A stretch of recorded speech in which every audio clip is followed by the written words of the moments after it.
Hey everyone. Yeah, thought I'd kind of do this little review, a response to Chris Moore, Rowdy C's recent review that he did on the five-part miniseries Super DuckTales. Now, just like anybody growing up back in the 80s and the 90s, I grew up on the Disney afternoon. Who didn't? I grew up on the Disney afternoon. I grew up on DuckTales. You know, I mean, I wouldn't have gotten up every day. Not gotten up, but I wouldn't have gone home after school every day like anybody. And one of the first things I did was watch the Disney Afternoon, or even before then, watch DuckTales or Rescue Rangers and shows like that. I wouldn't have done that if I didn't like the show. And of course, if I wasn't raised on Disney my entire life. But that's what I did. I would watch DuckTales, I would watch Rescue Rangers, I would watch them all. And, of course, DuckTales was the only series so far, besides Darkwing Duck, but it was the only series so far that had multitude, maybe, well not multitude, but basically had more miniseries than one could even imagine. Yeah, it had more miniseries than one could imagine. That is until Gargoyles broke the record. Didn't break the record, but tied it in a sense. I mean, you have the pilot episode, which is the Golden Sun one, which is a five-parter. You have, I believe,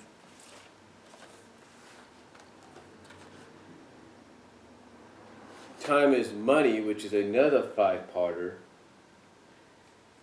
Then you had Super DuckTales, which is another five-parter. And then you had maybe one or two occasional two-part episodes, especially the finale to the series.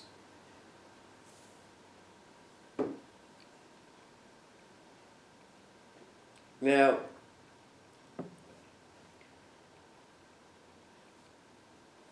like I said, Gargoyles kind of tied that record in a sense.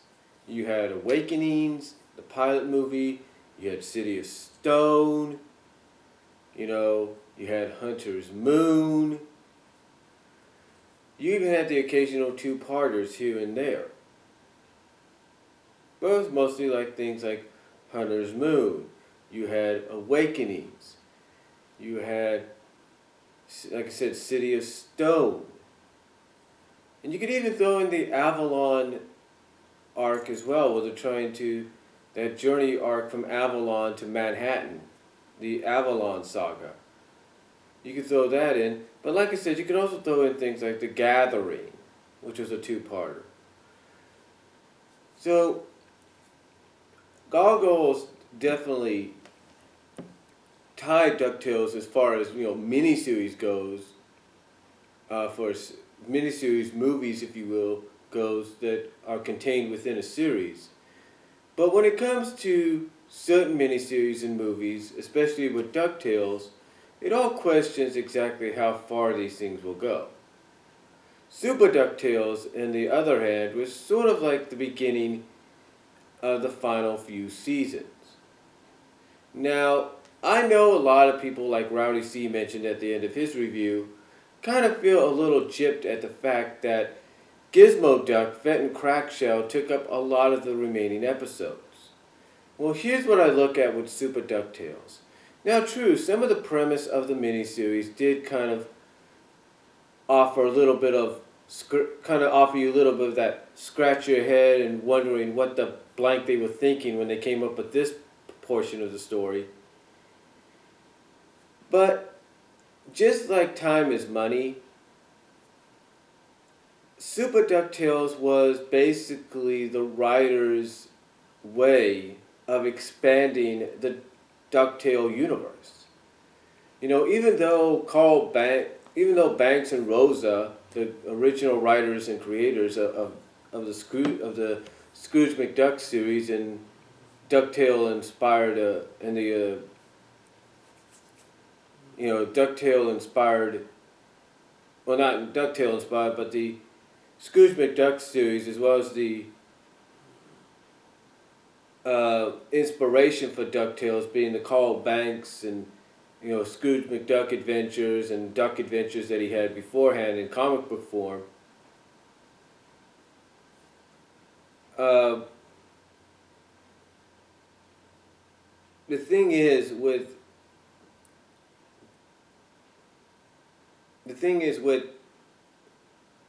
Super DuckTales and also Time is Money, it was to expand on on the universe and introduce new characters. That's what it was about. It wasn't about it wasn't about trying to make a joke, or it wasn't about trying to make a parody or anything like that. These miniseries were, in a sense, the writer's way of paying homage to Banks, paying homage to Rosa, and what they had done with the Uncle Scrooge series and the other Disney Duck adventures that inspired DuckTales. And they felt that by doing Time is Money miniseries, as well as Super DuckTales, it was going to expand the universe and give the fans more characters to watch and enjoy and get a kick out of and get behind, and basically characters that they felt could carry on the DuckTales legacy and the Carl Banks and Rosa legacy of the Scrooge McDuck tales, as well as the DuckTales that preceded DuckTales. So I mean, Super DuckTales may have had a lot of, like I said, scratching your head moments of and asking what the heck they were thinking. But when you're doing something like this, when you're doing a miniseries like this, you got to go by what the title is. And I think that's what Disney would do at times, when either it was a miniseries right in smack in the middle of the show, or it was the pilot or something like that. They would always do something that would introduce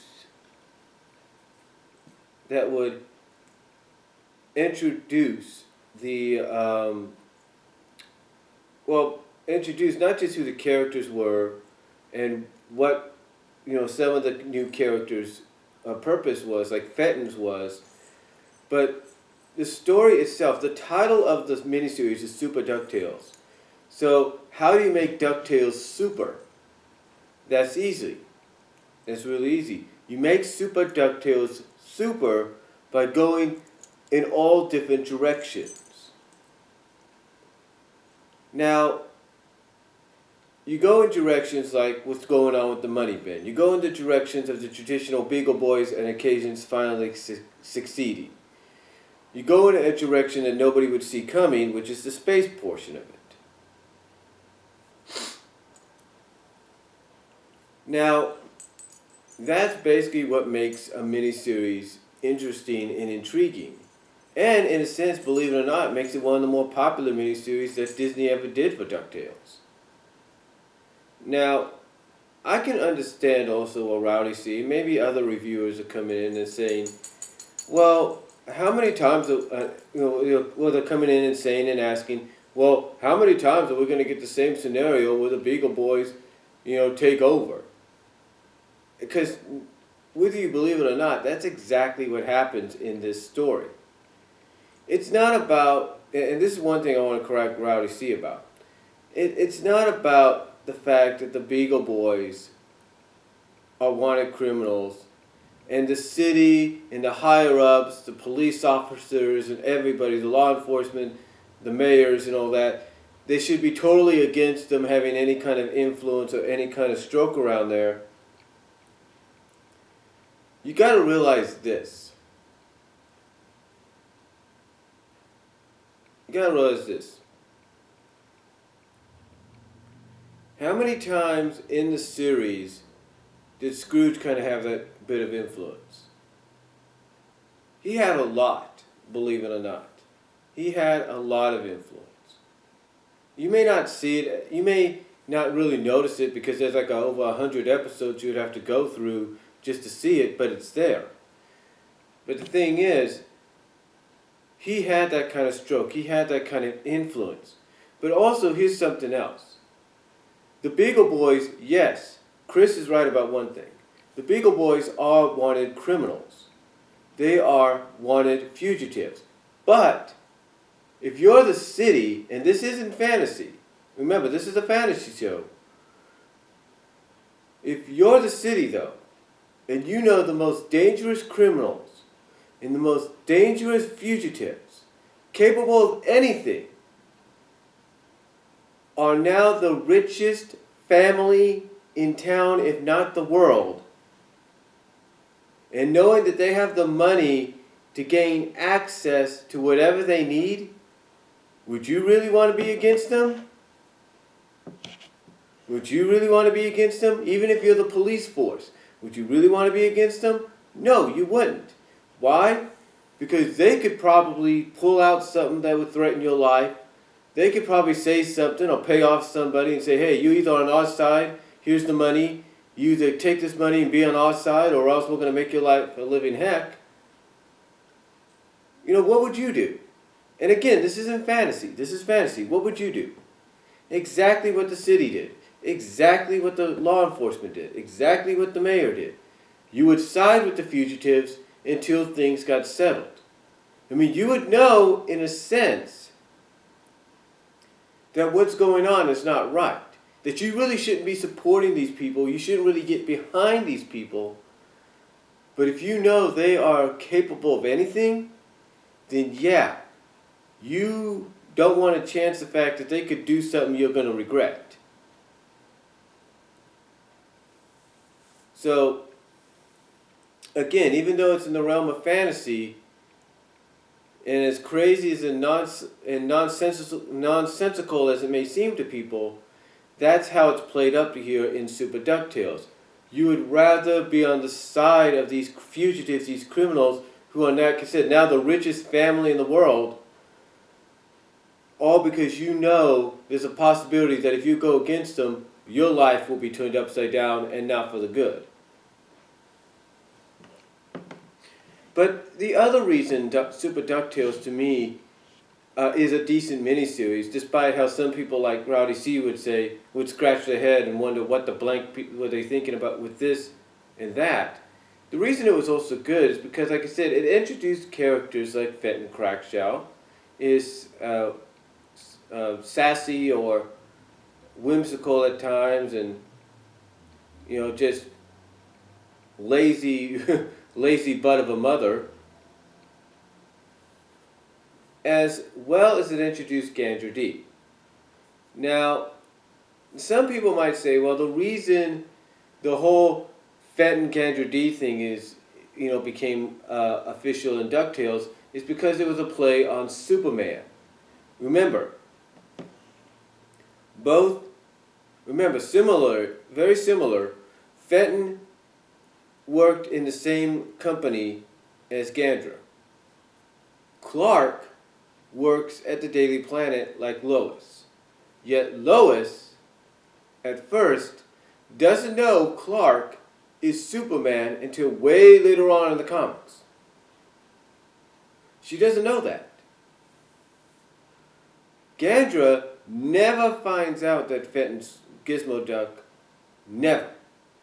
And they had not Apple, but what is that word? Aptol, or whatever it is. They basically had opportunities time and time again with certain episodes to make that happen, to get her to find out Fenton and Gizmo Duck are one and the same. They had many opportunities to make that happen, but they never did. They never did because they wanted to keep that dynamic kind of intriguing. Like, does she know? Does she have an idea? Or what? So,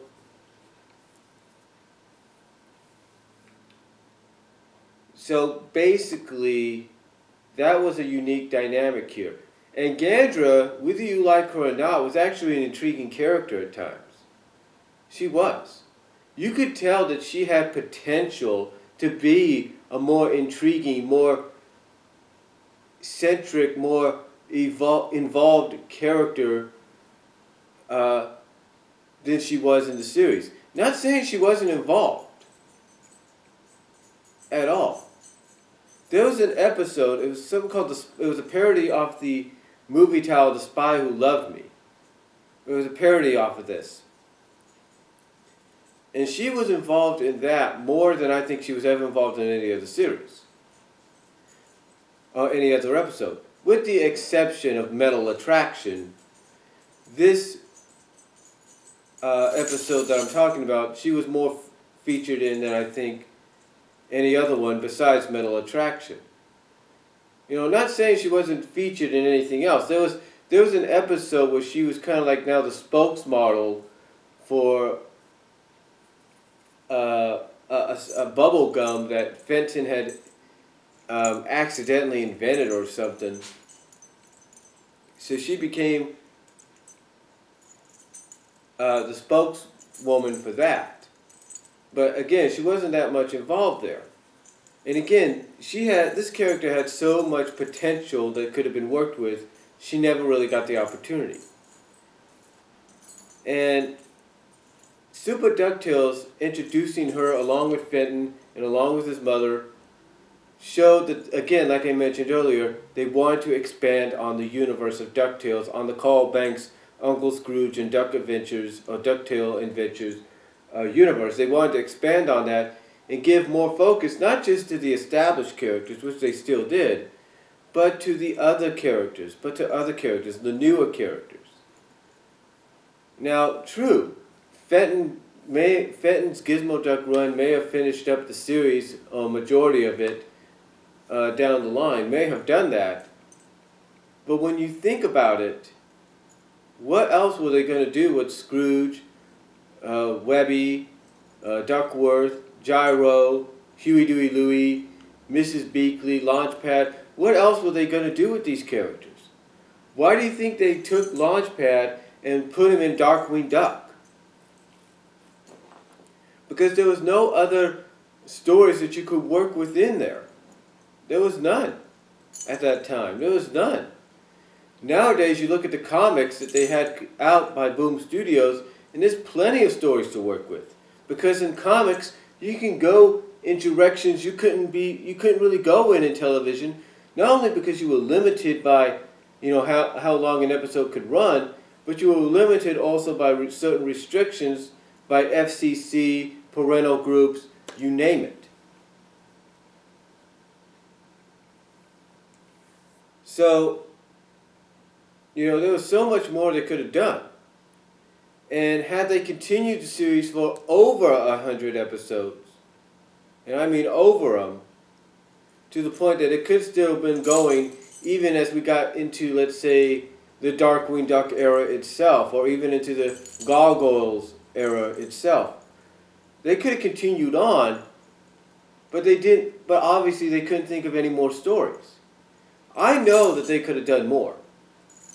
And like I said, Super DuckTales opened the door, in a sense, to a peripheral of options that they had. Now, some of the options they could have really capitalized on. They did an episode with the Gizmo Duck suit, or the Gizmo suit being shrunk. They did an episode with the Gizmo suit being shrunk to even where the password was shrunk. And the only kids that could, I just said it there. The only people or kids, and that's what it was in this case, kids could use it, were Huey, Dewey, Louie, and Webby. That's the only ones that could use it. They were